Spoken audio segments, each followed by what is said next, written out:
temperatura para cocção dos bolos sem glúten?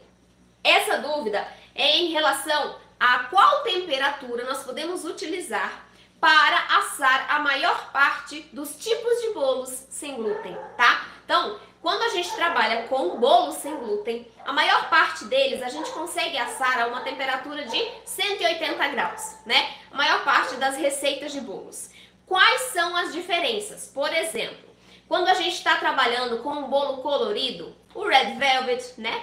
Aqueles bolos pink, blue, né? Todos esses bolos coloridos, azuis, né? Que tem o arco-íris, enfim. Todas as cores que você quiser. Quando a gente trabalha com bolos coloridos, a gente corre um grande risco de a lateral e o fundo da forma, né?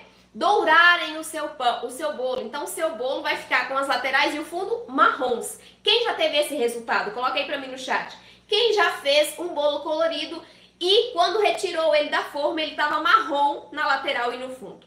Por que acontece isso? Por conta do excesso de temperatura. Então, como a minha forma ela esquenta muito, né? A forma de alumínio ela esquenta bastante e mantém ali a temperatura.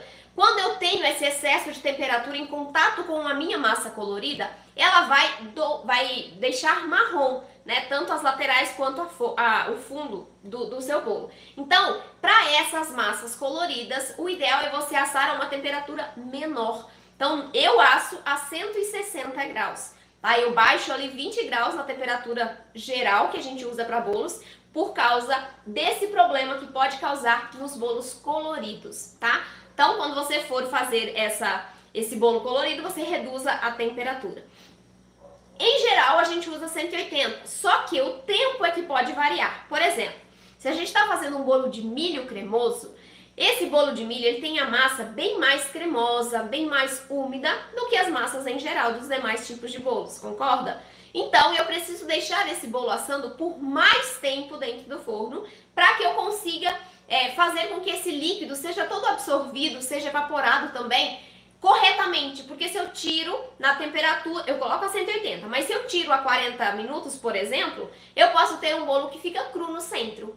Então, esses bolos que são mais cremosos, que tem mais umidade, como o bolo de milho cremoso, nós podemos assar na mesma temperatura, 180 graus. Só que o tempo é que vai ser um pouco maior por causa dessas características da massa, tá? Enquanto que, por exemplo, numa massa de bolo pão de ló ou em uma massa que a gente divide em forminhas de cupcakes, em formas menores de 15 centímetros, por exemplo, a gente também vai reduzir, mas não a temperatura, e sim o tempo, tá? Porque quanto menor a massa, mais rápido ela assa, certo? Então a gente precisa reduzir o tempo de cocção dessa massa, mantendo a mesma temperatura de 180 graus, em regra ali para os nossos bolos sem glúten.